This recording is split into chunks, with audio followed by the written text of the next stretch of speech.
Hello everyone and welcome to another video. Today I'm back on the channel once again on Need for Speed Payback with a car that you guys have requested quite a lot. And this is the MAZDA MX-5 MIATA. So, as you can see here, I have my race build, level 3... Wait, what's that in the background? What's that in the background you see? Oh, it's another MIATA. Oh, okay, cool. Well, that was so cringy. That was so cringy. Oh man. Well, anyway, you guys have requested both the race spec and the drift spec for the revisited series where I check out older cars that you guys wouldn't be able to sort of build up to level 399, and now with the new update you can build it up to level 399. So I thought I'd go ahead and build both of these cars, or well, build this specific car for both drifting and racing. So I have two of them. I have this one, and I also have the one in the background, which you guys will be able to see right there. And that is a drift spec version of the MX-5. So I'm going to go ahead, take both of them out, test them out, see what they're like. If they're both pretty much maxed out, this one has 761 horsepower, 227 miles per hour. It's pretty quick. I have driven it. It is pretty quick. Now, the most important thing here is how's the handling. So, obviously, I'm going to take it around the one circuit where I test the times of my cars. So, that's going to be the hyperspace circuit. We'll see what this thing drives like there. And then I'll go ahead and pretty much change to the drift car. Go and see what that's like. And pretty much compare them. Well, not compare them with each other, but compare them to pretty much other cars that I ended up sort of building in the past and testing out. Now, I expect big things from this MX-5. I really do. So let's just hope that it actually lives up to the hype, alright? Crossing my fingers. I'm crossing my fingers right now. Anyway, let's have a look to see if this thing is any good at demolishing some supercars here. Well, so far the Hurricane just ate it. Diablo, you're up next. A little bit of tap there. That's fine. It reaches 150 miles per hour like it's nothing, so that's kind of funny. 200 miles per hour. Ooh, brakes are iffy for this one. Acceleration is unreal though. It really is. Handling wise, it's not actually that terrible. It isn't really bad at all. The brakes are a bit terrible though when I'm going around like right at this corner. I have to use my handbrake to turn. Even that, it's just bad. Look how bad that is. I can't like brake to drift properly. I can't slow down to turn. Acceleration though is sick. It can't really do 200 miles per hour around that corner like a Koenigsegg, obviously. But it doesn't like to brake. It doesn't like to do the whole brake to drift thing. Even though brake to drift is on. See, it does a 5 for this card because it's nice and long, but for the other one where I have to slow down a lot, it doesn't like doing it. It doesn't like doing it at all, so I'll probably start braking earlier. No, it still doesn't like doing it. I don't know what that is. There's something wrong with that corner specifically that this little MX-5 does not like it whatsoever. Tried to brake the drift. See, this was fine. This way, just tap the brakes, turn in, boom. Automatically goes into a little bit of a slide. Helps you get around the corner a little bit faster. This way, speed up. Perfectly fine. You know what? Just grind the wall. Grind the wall. If you can't beat him, grind him. That's just terrible. 1 minute 50 seconds. Well, after failing to sort of take that last corner at every single lap, I just decided to sort of give up. But 1 minute and 50 seconds isn't bad. It really isn't bad. It honestly just doesn't like turning at that last corner at all. It just doesn't feel comfortable. Me trying to brake enough to be able to turn. Should I add like better brakes or something? I mean, like this is just gonna ruin my car. Maybe that's it. Maybe I just need like better brakes and better parts for brakes, and it'll probably fix the issue. But right now, it just does not like that last corner there at all. Like, see, this one here is fine, right? I love how good the acceleration of this thing is. This one here is fine. Tap the brakes, boom, turn in. Very easy. It does what it's supposed to do. But this is a nice long corner, you know? It's not really anything that I have to like suddenly hop into a corner. It's not like really tight, but this one, only if I slow down a lot and then I use my handbrake and the actual brake. Bring the backpack out as well.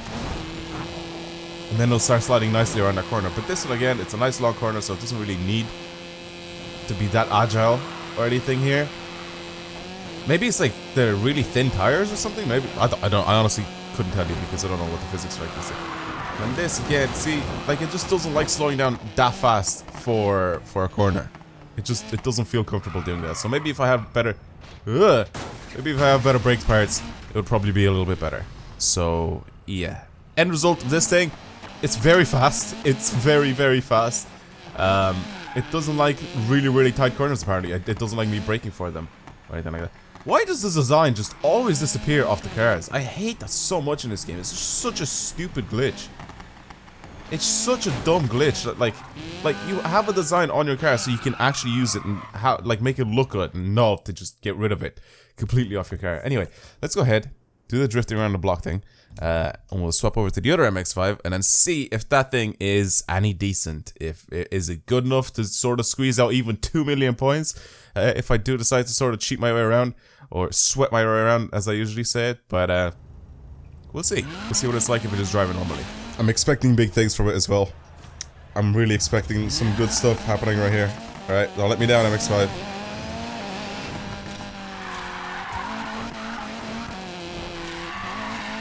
Again, I'm not gonna like sort of sweat my way around. I'm just gonna drive it sort of normally. I will try to push it a little bit past the little limits. Okay, that's a wall. Alright, let's try to speed up a little bit.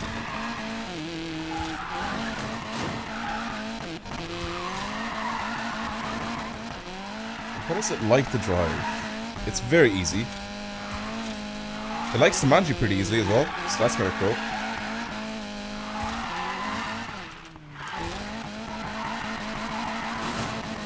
Okay, it's not terrible. It doesn't react the same way as the BRZ anyway, that's 100%. It's not as... It feels a little bit sluggish where I like try to transition and stuff like that, which is fine, right? It feels like a normal car would. The BRZ is just a little bit more agile than most of the other cars in this game. But I've driven the BRZ like very recently, that's why I'm sort of comparing it to that. So, what is it like? It's not bad at all. It really isn't. I'm gonna have another one because I crashed into the wall, and I don't think this is a decent one. So, I'll take. I didn't even get a million points, which I should have gotten a million points pretty easily there. But yeah, we'll do another one, and I know I'll be able to easily squeeze out like a million points without any problems here. Sure, we'll add that part on as well. It's so difficult to like get parts for these cars. Like it took me so, especially this MX-5, the drift spec, it took me so long to get the parts for it. Like so long. It wouldn't give me level 18 parts. It was so annoying.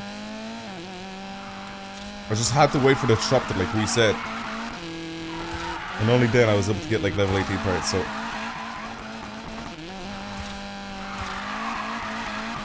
So yeah, much better this time around.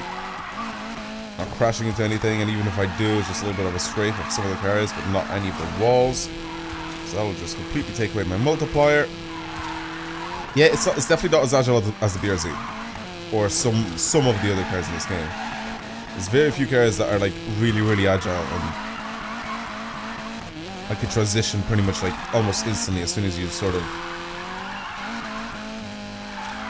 almost decide you want to transition. That's when they do it like instantly on the spot, which is sick. This isn't one of those cars, but it doesn't mean that it doesn't perform. It's very good. It really is pretty good. I'm not gonna lie. It's very easy to control. It's super predictable. You just know exactly where it's gonna be. You know exactly how it's gonna drive. And there's just about a million points. So it's not terrible if I just do a normal run like that. If I decide to sort of sweat it out, I could possibly get like 1.6 million, maybe a little bit more if I do sweat it out like fully. If I just go all out, drift around everything I could possibly see. But yeah, I could definitely sweat it out a little bit more and get more points. But like if I just drift around normally like that, I honestly don't see a reason why you shouldn't get this thing. I mean, it's very cheap as well. I mean, for people that are only buying the game now, right? you guys have it easy. You guys have it really easy. Cheap cars in this game can all go up to level 399 now, so you don't have to swap them out later on in the game.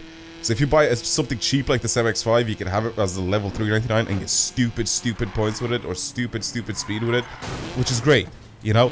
So people like you who buy this game now, after it's been out for a while and it's been updated, you guys have it nice and easy. So what are the MX-5s like? So one of them is very fast. It's a little bit iffy on the brakes whenever I try to take any sort of really tight corners, apparently. And this one is good.